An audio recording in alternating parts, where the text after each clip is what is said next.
آج ہم ایک ایسے موضوع پر بات کرنے جا رہے ہیں جو ہماری زندگی کا مرکز ہونا چاہیے، مگر افسوس کہ وہ صرف رسم بن کر رہ گیا ہے۔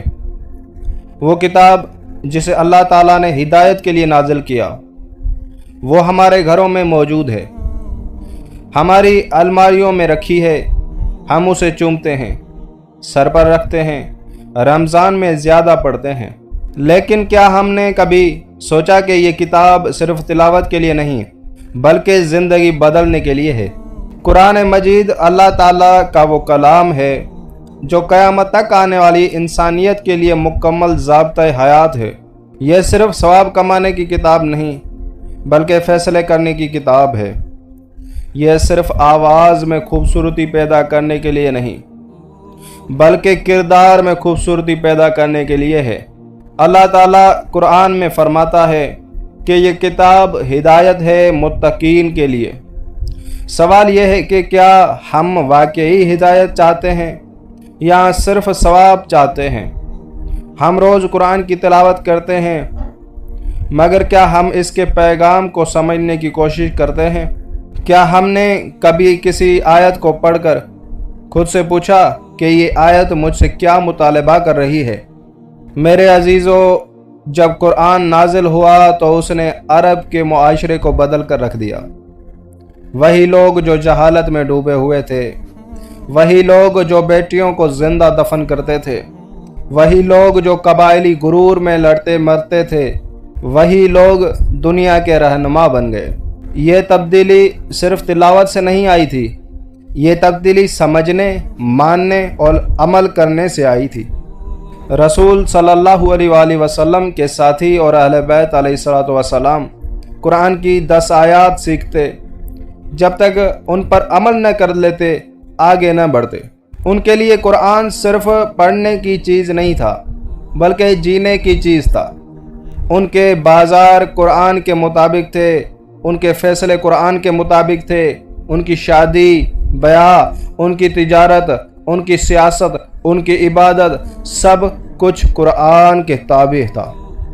آج ہمارا حال یہ ہے، ہم قرآن پڑھتے ہیں مگر سود بھی لیتے ہیں، ہم قرآن پڑھتے ہیں مگر جھوٹ بھی بولتے ہیں، ہم قرآن پڑھتے ہیں مگر غیبت بھی کرتے ہیں، ہم قرآن پڑھتے ہیں مگر نماز میں سستی بھی کرتے ہیں۔ آخر مسئلہ کیا ہے؟ مسئلہ یہ ہے کہ قرآن ہمارے ہونٹوں تک ہے، دلوں تک نہیں پہنچا۔ قرآن کو سمجھ کر پڑھنا ضروری ہے۔ جب ہم ترجمہ کے ساتھ پڑھتے ہیں تو ہمیں معلوم ہوتا ہے کہ اللہ ہم سے کیا چاہتا ہے۔ جب ہم تفسیر پڑھتے ہیں تو ہمیں پتہ چلتا ہے کہ آیات کس موقع پر نازل ہوئیں اور ان کا عملی مطلب کیا ہے۔ جب ہم غور و فکر کرتے ہیں تو قرآن ہمارے اندر اترنا شروع ہو جاتا ہے۔ قرآن ہمیں صبر سکھاتا ہے۔ جب زندگی میں مشکل آتی ہے ہم پریشان ہو جاتے ہیں، مایوس ہو جاتے ہیں، لیکن قرآن کہتا ہے کہ بے شک اللہ صبر کرنے والوں کے ساتھ ہے۔ اگر ہم اس آیت کو سمجھ لیں اور یقین کے ساتھ مان لیں تو مشکل وقت میں ہمارا دل مضبوط ہو جائے گا۔ قرآن ہمیں شکر کرنا سکھاتا ہے۔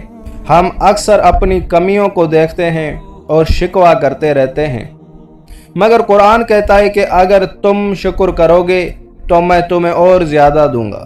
جب انسان شکر گزار بن جائے تو اس کی زندگی میں برکت آ جاتی ہے۔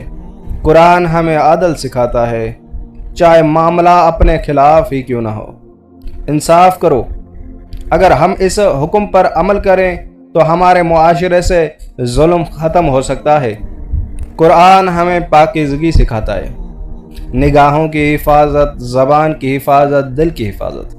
یہ سب قرآن کی تعلیمات ہیں۔ اگر نوجوان قرآن کو سمجھ کر پڑھیں تو ان کی زندگی گناہوں سے بچ سکتی ہے۔ میرے بھائیوں اور بہنوں، اگر آپ واقعی اپنی زندگی بدلنا چاہتے ہیں تو قرآن کو اپنا رہنما بنا لیں۔ روزانہ صرف تلاوت نہ کریں بلکہ چند آیات ترجمہ کے ساتھ پڑھیں۔ ایک آیت منتخب کریں اور سوچیں کہ آج میں اس پر کیسے عمل کروں گا۔ اگر قرآن کہتا ہے کہ سچ بولو تو آج پکا ارادہ کریں کہ جھوٹ نہیں بولنا۔ اگر قرآن کہتا ہے کہ والدین کے ساتھ حسن سلوک کرو تو آج ہی ان کے پاس جا کر نرمی سے بات کریں۔ زندگی میں تبدیلی ایک دن میں نہیں آتی، مگر ایک آیت سے شروع ہو سکتی ہے۔ جب انسان قرآن کے مطابق جینا شروع کرتا ہے تو اس کے فیصلے بدل جاتے ہیں، اس کی ترجیحات بدل جاتی ہیں، اس کا رویہ بدل جاتا ہے، اس کے اندر سکون آ جاتا ہے۔ آج دنیا میں بے چینی کیوں ہے؟ دولت ہے مگر سکون نہیں، شہرت ہے مگر اطمینان نہیں۔ اس کی وجہ یہ ہے کہ ہم نے قرآن کو چھوڑ دیا ہے، ہم نے اسے صرف ثواب کی کتاب بنا دیا، حالانکہ یہ کامیابی کی کتاب ہے۔ قرآن کہتا ہے کہ جو اللہ کی ہدایت کی پیروی کرے گا وہ نہ گمراہ ہوگا نہ بدبخت ہوگا۔ یہ اللہ کا وعدہ ہے اور اللہ کا وعدہ سچا ہے۔ اگر ہم چاہتے ہیں کہ ہمارے گھر میں برکت ہو تو قرآن کو گھر میں نافذ کریں۔ اگر ہم چاہتے ہیں کہ ہماری اولاد نیک بنے تو انہیں قرآن سمجھا کر پڑھائیں۔ اگر ہم چاہتے ہیں کہ ہمارا کاروبار ترقی کرے تو اسے قرآن کے اصولوں کے مطابق چلائیں۔ قرآن صرف مسجد تک محدود نہیں، یہ بازار تک بھی ہے، یہ مدرسے تک محدود نہیں، یہ دفتر تک بھی ہے، یہ عبادت تک محدود نہیں، یہ معاملات تک بھی ہے۔ آج عہد کریں کہ ہم قرآن کو صرف پڑھیں گے نہیں بلکہ سمجھیں گے، صرف سمجھیں گے نہیں بلکہ اس پر عمل بھی کریں گے۔ اپنی زندگی کا ہر فیصلہ قرآن کی روشنی میں کریں۔ یاد رکھیں، جس گھر میں قرآن سمجھ کر پڑھا جائے وہاں سکون اترتا ہے، جس دل میں قرآن اتر جائے وہاں اندھیرا نہیں رہتا، جس معاشرے میں قرآن نافذ ہو جائے وہاں ظلم نہیں رہتا۔